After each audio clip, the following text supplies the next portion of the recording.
नमस्कार मित्रांनो, माझं नाव आहे भालचंद्र. मराठी ज्योतिष कट्ट्यामध्ये आपल्या सर्वांचं स्वागत आहे. आजच्या व्हिडिओमध्ये आपण चर्चा करणार आहोत मिथुन राशीचं फेब्रुवारी 2024 करताचं संपूर्ण राशीफळ. कसे असतील ग्रहयोग, कसे असतील ग्रहांची राशांतर आणि ते तुमच्या राशीवर कशा प्रकारे प्रभाव करणार आहेत, कोणते निर्णय तुम्हाला घ्यायचे आहेत, कोणते निर्णय तुम्हाला टाळायचे आहेत, तुमच्या जीवनाचं असं कोणतं क्षेत्र आहे की जे की सर्वात जास्त प्रभावित होणार आहे, या सर्व संदर्भातली खुलासेवार चर्चा आपण या व्हिडिओमध्ये करणार आहोत. आपलं हे जे चॅनल आहे मराठी ज्योतिष कट्टा, या चॅनलद्वारे मेष राशीपासून ते मीन राशीपर्यंत सर्व ज्या 12 राशी आहेत, या सर्व 12 राशींचं फेब्रुवारी 2024 करता राशीफळ का असेल या संदर्भातले व्हिडिओ अपलोड होत आहेत. आपण त्याचा आनंद जरूर घ्या. तर आजच्या व्हिडिओमध्ये आपण चर्चा करणार आहोत मिथुन राशीबद्दल. या कुंडलीकडे जर का तुम्ही बघितलं किंवा या महिन्याच्या जे ग्रहांची राशांतर जर का तुम्ही बघितलं, तर तुमच्या राशीच्या म्हणजे मिथुन राशीच्या 8व्या स्थानामध्ये बरेचसे ग्रह जमा झालेले आहेत. जसं की रवी, मंगळ, बुध, शुक्र हे जे महत्वपूर्ण ग्रह आहेत ते तुमच्या 8व्या स्थानामध्ये भ्रमण करणार आहेत. आणि 8व्या स्थानाला मृत्यू स्थान असं म्हणतात. अर्थात मृत्यू स्थान म्हणजे प्रत्यक्ष मृत्यू असं नाही, परंतु एक प्रकारचं अशुभ स्थान याला म्हटलं जातं. मग ते तुम्हाला या महिन्यामध्ये कुठल्या कुठल्या क्षेत्रामध्ये अशुभ फलदायी होऊ शकेल. अर्थात अशुभ फलदायी म्हणजे संपूर्णपणे अशुभ फलदायी असं मात्र मुळीच नाही. अर्थात या स्थानामधून म्हणजे अष्टम स्थानामधून इझी मनी ज्याला म्हणतो ते सुद्धा पाहिलं जातं. आणि त्याचप्रमाणे काही ऑकल्ट जे सायन्सेस आहे त्याच्याबद्दलचं थोडंसं मनामध्ये उत्सुकता निर्माण करणारा सुद्धा काही गोष्टी आहेत. आणि तशा प्रकारचे काही अनुभव सुद्धा येतात, ज्याला आपण सिक्स सेन्स वगैरे म्हणतो. अशा प्रकारचे सुद्धा काही अनुभव येतात. तर हे नेमकं कशा प्रकारचे असतील, काय असेल त्याबद्दल चर्चा करू. सगळ्यात पहिल्यांदा आपण तुमच्या आरोग्याबद्दल चर्चा करू. जसं की तुमच्या राशीचा जो स्वामी आहे बुध, हा तुमच्या 8व्या स्थानामध्ये भ्रमण करतोय. तो खरं तर 7व्या स्थानात भ्रमण करतोय. 2 तारखेनंतर तो 8व्या स्थानामध्ये भ्रमण करणार आहे आणि 21 तारखेनंतर तो तुमच्या भाग्य स्थानामध्ये भ्रमण करणार आहे. तुमच्या राशीचा जो षष्ठेश आहे मंगळ, हा तुमच्या 7व्या स्थानात भ्रमण करतोय. 6 तारखेनंतर 8व्या स्थानामध्ये भ्रमण करेल. संपूर्ण महिना पुढचा हा 6व्या स्थानामध्ये तुमच्या 8व्या स्थानातच भ्रमण करणार आहे. त्याचप्रमाणे तुमच्या राशीचा जो अष्टमेश आहे शनी, जो की तुमच्या भाग्य स्थानामध्ये भ्रमण करतोय. 8व्या स्थानात बरेचसे ग्रह येणार आहेत. तर एकंदरीत सांगायचं झालं तर आरोग्याकडे लक्ष देणं गरजेचं राहील. आरोग्याच्या संदर्भातले काही त्रास या महिन्यामध्ये डोकं वर करू शकतील. याचप्रमाणे तुमची जी रास आहे ते थोडीफार छोट्या मोठ्या गोष्टीने लवकर दमते, जास्त विचार करते, जास्त इमोशनल आहे आणि छोटे मोठे जरी शारीरिक त्रास झाले तरी तुम्ही थोडेसे हाय खाता आणि थोडासा त्याचा विचार जास्त करता. अशा प्रकारचे अनुभव तुम्हाला या दरम्यान येतील. साधारण आरोग्याच्या संदर्भात कुठलेही त्रास किंवा त्या प्रकारचे सिम्पटम्स किंवा लक्षणं तुम्हाला दिसले तर लगेचच्या लगेच डॉक्टर इलाज करणं गरजेचं आहे. जर का तुम्हाला आरोग्याच्या संदर्भात मेडिकल हिस्ट्रीच्या संदर्भात काही त्रास असतील किंवा तुमची काही मेडिकल हिस्ट्री असेल तर या संदर्भात सुद्धा थोडीशी काळजी घेणं गरजेचं राहील. अशा प्रकारच्या काही गोष्टी डोकं वर करू शकतील, काळजी घ्या. आता या संदर्भात शनी जो आहे, जो की तुमच्या अष्टमेश आहे, तो मार्गी आहे तुमच्या भाग्यस्थानामध्ये. म्हणजे गोष्टी काही टोकाच्या होणार नाहीत, परंतु त्याच्या संदर्भात काही आता जे सांगितलं शारीरिक किंवा मानसिकतेच्या संदर्भात, या संदर्भातले काही अनुभव मात्र तुम्हाला या दरम्यान निश्चित येऊ शकतील. याचप्रमाणे ज्याला आपण आर्थिक स्थैर्य म्हणतो, आर्थिक स्थैर्याच्या बद्दल सांगायचं झालं तर तुमच्या राशीचा जो पंचमेश आहे शुक्र, हा तुमच्या सप्तमात भ्रमण करतो आहे आणि दिनांक 12 तारखेला तो तुमच्या अष्टमात येणार आहे. अष्टमेश जो शनी आहे तुमच्या भाग्यात भ्रमण करतो आहे, मार्गस्थ आहे. आणि तुमच्या राशीचा जो लाभेश आहे मंगळ, हा तुमच्या 7व्या स्थानामध्ये भ्रमण करतोय आणि 6 तारखेनंतर तो तुमच्या 8व्या स्थानात भ्रमण करणार. म्हणजे एकंदरीतच सांगायचं झालं तर आर्थिक कसोटीच्या संदर्भात सुद्धा थोडंसं तुम्हाला तुमची जी रास आहे थोडीफार खर्चिक आहे. म्हणजे खर्च करताना मागे पुढे बघत नाही. तर या महिन्यात तसं करायला नको, कारण खर्च तुमचे थोडेसे जास्त होतील. अनावश्यक अनपेक्षित खर्च वगैरे थोडेसे जास्त असेल, त्याकडे लक्ष द्या. मात्र एक गोष्ट ती खूप चांगली आहे, जर का तुम्ही शेअर मार्केटमध्ये ट्रेड करत असाल तर काही चांगले उत्तम लाभ आयतेच तुम्हाला मिळू शकतील. आणि इझी मनीच्या संदर्भातल्या सुद्धा काही गोष्टी होऊ शकतील. इथे एक गोष्ट सांगावीशी वाटते, जरी मी तुम्हाला सांगत असलो की इझी मनी तुम्हाला मिळतील, मात्र इझी मनीच्या मागे धावू नका. कारण हे इझी मनी मिळणार, हे कसंही जरी तुमचं आयुष्य असलं तरी ते तुम्हाला मिळणार. इझी मनी याचा अर्थ असा प्रत्यक्ष पैसे असा सुद्धा त्याचा अर्थ होत नाही. लाभ या अर्थाने तुम्ही धरून चला. म्हणजे याच्या आधी जर का तुम्ही कोणाचं काही काम केलेलं असेल, त्याबद्दल काही मोबदल्याची अपेक्षा केली नसेल तर तिथून तुम्हाला काही लाभ मिळतील, काही चांगल्या गोष्टी तुमच्यासाठी होऊ शकतील. तर अशा प्रकारे लाभ तुम्हाला मिळू शकतील. कधी कधी पैशाचे लाभ सुद्धा अनपेक्षित यामध्ये आपण घेऊ शकता किंवा तसे लाभ होऊ शकतात. तर एकंदरीतच सांगायचं झालं तर आरोग्याच्या दृष्टीने लक्ष देणं गरजेचं राहील. आर्थिक बाबतीमध्ये तुम्हाला साधारण अनपेक्षित काही लाभ निश्चित मिळतील. याचप्रमाणे यानंतर आपण चर्चा करणार आहोत साधारणतः तुमचं गृहसौख्य आहे हे नेमकं कशा प्रकारचं असेल. गृहसौख्याच्या बद्दल सांगायचं झालं तर तुमच्या राशीचा जो चतुर्थेश आहे बुध, जो की तुमच्या 7व्या स्थानात भ्रमण करतोय. 2 तारखेनंतर अष्टमात भ्रमण करेल आणि 21 तारखेनंतर तो तुमच्या भाग्यात भ्रमण करेल. तर घरातल्या ज्या व्यक्ती असतील त्यांच्यावर छोट्या मोठ्या गोष्टी वादविवाद चालू राहतील किंवा वादविवाद राहतील. एकंदरीतच सगळ्यात महत्वाचं गोष्ट म्हणजे तुमच्या घरातल्या ज्या व्यक्ती असतील त्यांच्या आरोग्याकडे लक्ष देणं गरजेचं राहील. त्यांच्या आरोग्याच्या संदर्भातले काही त्रास या दरम्यान डोकं वर काढू शकतील, तर काळजी घ्या, ही गोष्ट थोडी महत्वाची आहे. यानंतर आपण चर्चा करणार आहोत रिलेशनशिप बद्दल. म्हणजे रिलेशनशिप तुमचं नेमकं कशा प्रकारचं असेल.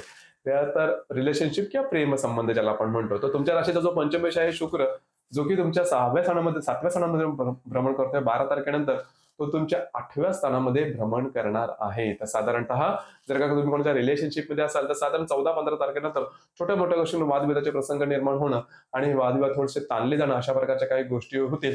तर स्वतःवर थोडंसं कंट्रोल करणं आवश्यक आहे. अशा प्रकारचे काही अनुभव तुम्हाला या दरम्यान येऊ शकतील, काळजी घ्या. याचप्रमाणे ज्या गर्भवती महिला आहेत त्यांनी सुद्धा स्वतःच्या आरोग्याकडे लक्ष देणं गरजेचं राहील. अशा संदर्भातले म्हणजे आरोग्याच्या संदर्भातले काही सिम्पटम्स किंवा लक्षणं तुम्हाला दिसू शकतील. आणि जे विद्यार्थी वर्ग आहेत त्यांनी नेहमीपेक्षा थोडंसं त्यांच्या अभ्यासाच्या बाबतीत जास्त एफर्ट देणं गरजेचं आहे. इथे एक गोष्ट खूप चांगली आहे, ती म्हणजे जो तुमचा लाभातला गुरु आहे तो सप्तम दृष्टीने तुमच्या पंचम स्थानाला पाहतो आहे. त्याच्यामुळे रिलेशनशिपच्या बाबतीमध्ये असेल किंवा ज्या गर्भवती महिला त्यांच्या आरोग्याच्या संदर्भात असेल तर खूप काही टोकाचा होणार नाही. कारण जो गुरु आहे, हा गुरुची शुभदृष्टी आहे, हे तुमच्या 5व्या स्थानावर येते आहे. त्याच्यामुळे एक्स्ट्रीम ज्याला आपण म्हणतो किंवा टोकाचं काही घडणार नाही, परंतु तरी सुद्धा काही गोष्टींबद्दल थोडंसं कॉशियस राहणं, जागृत राहणं, लक्ष देणं हे गरजेचं राहील. यानंतर आपण चर्चा करणार आहोत वैवाहिक सौख्याबद्दल. म्हणजे तुमचं विवाह सुख नेमकं कशा प्रकारचं असेल. जसं की तुमच्या राशीचा जो सप्तमेश आहे गुरु, हा तुमच्या लाभ स्थानामध्ये भ्रमण करतो आहे. हा गुरु पंचम दृष्टीने तृतीय स्थानाला पाहतोय, सप्तम दृष्टीने पंचम स्थानाला पाहतोय आणि नवम दृष्टीने तो तुमच्या सप्तम स्थानाला पाहतोय. खरं तर याआधी तुम्ही जानेवारी महिन्यामध्ये बघितलं असेल की तुमचे जे वैवाहिक जोडीदार हे तुमच्या थोडेसे हावी होत होते वैचारिकदृष्ट्या, पण फारसे काय परिणाम झाले नाहीत किंवा फारसे काय प्रॉब्लेम झाले नाहीत.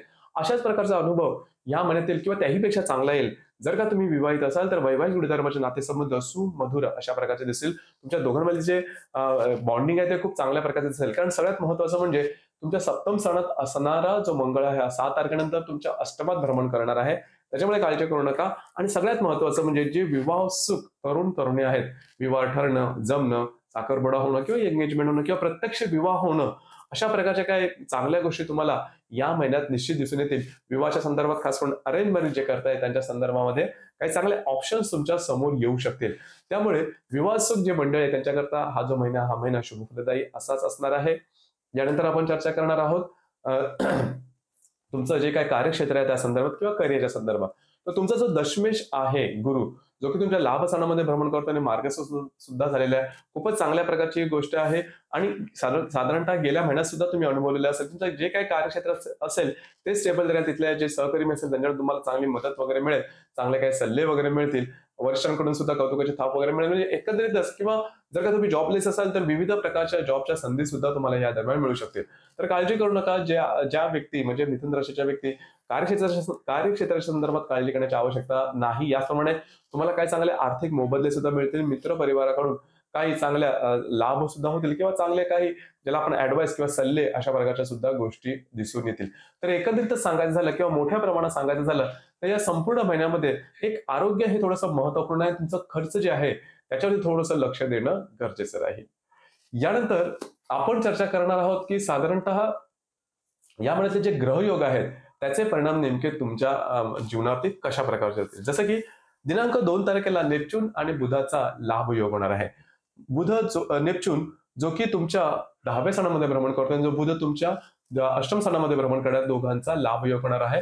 कागदोपत्री व्यवहार तुम्ही या दरम्यान करू शकता. काही अनपेक्षित लाभ तुम्हाला या दरम्यान निश्चित मिळू शकतील. त्याचप्रमाणे तुमचं जे काही कार्यक्षेत्र असेल त्या संदर्भातल्या नवीन संधी तुम्हाला मिळू शकतील, ज्या की फ्युचरमध्ये किंवा भविष्यामध्ये तुमच्यासाठी शुभफलदायी अशाच असणार आहे. त्याचप्रमाणे दिनांक 7 तारखेला नेपच्यून आणि मंगळाचा लाभ योग होणार आहे. हर्षल आणि शुक्राचा त्रिकोण योग सुद्धा होणार आहे. नेपच्यून आणि मंगळाचा जो लाभ योग आहे तो अष्टम आणि दशम स्थानामधून होणार आहे. शुभफलदायी राहील. खास करून तुमचं जे काही कार्यक्षेत्र असेल त्या संदर्भातला ज्या काही गोष्टी अडलेल्या आहेत किंवा ज्या गोष्टी होत नाही त्या या दरम्यान तुम्ही हाती घेऊ शकता. त्या सहजपणे पूर्ण होताना दिसेल. आणि सगळ्यात महत्वाचं म्हणजे शुक्र हर्षलचा जो त्रिकोण योग आहे, शुक्र जो की तुमच्या 7व्या स्थानामध्ये भ्रमण करतोय, जो हर्षल तुमच्या लाभ स्थानामध्ये भ्रमण करतोय, दोघांचा त्रिकोण योग होणार आहे. अतिशय शुभफलदायी अशा प्रकारचा हा योग आहे. जे मी तुम्हाला मगाशी सांगितलं ते की विवाहोत्सुक जे तरुण तरुणी आहेत त्यांच्यासाठी सुद्धा हा जो पर्टिक्युलर आस्पेक्ट आहे, योग आहे, शुक्र आणि हर्षाचा त्रिकोण योग खूपच शुभफलदायी राहील. अचानकपणे काही स्थळं येणं की जी पुढे जाऊन फुलफिल होणं, फायनल होणं किंवा तुम्हाला तुमचा प्रत्यक्ष विवाह होणं, अशा प्रकारचे काही चांगले अनुभव तुम्हाला या दरम्यान निश्चित मिळतील. शुक्र हर्षाचा जो त्रिकोणीय किंवा मंगळ नेचरचा जो लाभ योग आहे, हा दिनांक 7 तारखेला होणार आहे. याचप्रमाणे दिनांक 8 तारखेला रवी आणि हर्षलचा केंद्र योग सुद्धा होणार आहे. हर्षल जो की तुमच्या लाभ स्थानामध्ये भ्रमण करतोय, त्याबरोबर तुमच्या अष्टमाचा जो रवी आहे हा केंद्र योग करणार आहे. थोडंसं आरोग्याकडे लक्ष द्या. लागणं, कापणं, खरचटणं, फ्रॅक्चर अशा प्रकारचे काय अनुभव तुम्हाला या दरम्यान होऊ शकतील. तर थोडंसं स्वतःच्या आरोग्याकडे किंवा हालचालींवरती थोडंसं लक्ष द्या. मानसिकतेवरती थोडंसं नियंत्रण ठेवणं गरजेचं राहील. याचप्रमाणे दिनांक 13 तारखेला नेपच्यून आणि शुक्राचा लाभ योग सुद्धा होणार आहे. नेपच्यून जो की तुमच्या 10व्या स्थानामध्ये भ्रमण करतो आणि जो शुक्र तुमच्या 8व्या स्थानात येईल, दोघांचा लाभ योग होणार आहे. शुभफलदायी राहील. अनपेक्षित लाभ या दरम्यान निश्चित मिळू शकतील. जर तुम्ही शेअर मार्केटमध्ये ट्रेड करत असाल तर शॉर्ट टर्म मध्ये सुद्धा काही चांगले अनुभव किंवा चांगले काही लाभ तुम्हाला या दरम्यान मिळू शकतील. याचप्रमाणे दिनांक 17 तारखेला हर्षल आणि बुधाचा केंद्र योग होणार आहे. बुध जो की तुमच्या अष्टमात भ्रमण करतोय, जो हर्षल तुमच्या लाभ स्थानामध्ये भ्रमण करतोय, दोघांचा केंद्र योग होणार आहे. कागदोपत्री व्यवहारापासून सांभाळा. याचप्रमाणे कोणाला काही कमिटमेंट, प्रॉमिसेस अशा गोष्टींच्या मागे जाऊ नका. इझी मनीच्या संदर्भात सुद्धा काही योजना किंवा काही स्कीम्स तुमच्या समोर आले तर त्यामध्ये पार्टिसिपेट करू नका, भाग घेऊ नका किंवा इन्व्हेस्ट करू नका.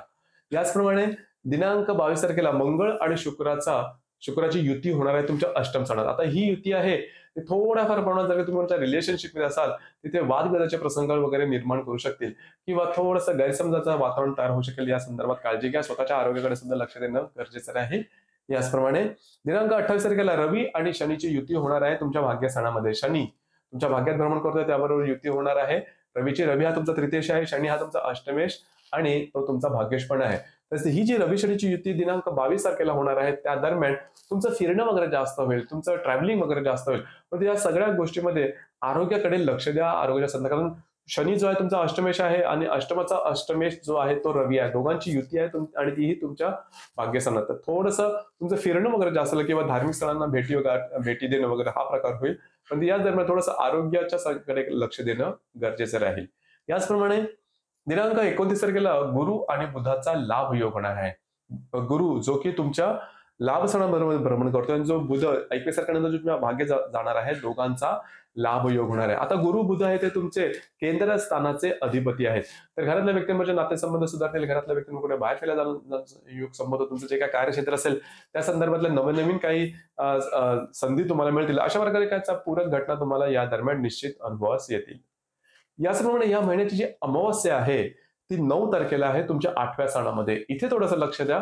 अमावस्या आणि पौर्णिमेच्या दरम्यान होतं काय की रविचंद्राचं आकर्षण पृथ्वीकडे हे थोडं जास्त प्रमाणात असतं, त्यामुळे आपली मानसिकता थोडीशी बिघडते किंवा जास्त इमोशनल होऊन जातो आणि जास्त भावना तिथून घेतलेले निर्णय हे बऱ्याच वेळा चुकण्याची शक्यता जास्त असते. तर यामुळे थोडंसं अमावस्या अष्टमात असल्या कारणामुळे आरोग्याकडे लक्ष द्या. अनपेक्षित काही गोष्टी म्हणजे असे कुठलेही निर्णय घेऊ नका की जेणेकरून तुमच्या जीवनाची दिशा बदलेल. या महिन्याची जी अमावस्या आता सांगितल्याप्रमाणे 9 तारखेला आणि जी पौर्णिमा आहे ती 24 तारखेला आहे. तर वादविवादात जाणं, कुठले वेगळे निर्णय घेणं किंवा भावना तिथून अशा प्रकारच्या गोष्टींपासून थोडंसं लांब राहणं गरजेचं राहील. तर मित्रांनो, हे होतं मिथुन राशीचं फेब्रुवारी 2024 करताचं संपूर्ण राशीफळ. आपल्याला राशीफळ कसं वाटलं, आपण त्याचा अनुभव कशा प्रकारे घेतला नक्की कळवा. आणि आपलं जे चॅनल आहे मराठी ज्योतिष कट्टा हे सुद्धा लाईक, शेअर आणि सबस्क्राईब नक्की करा. धन्यवाद.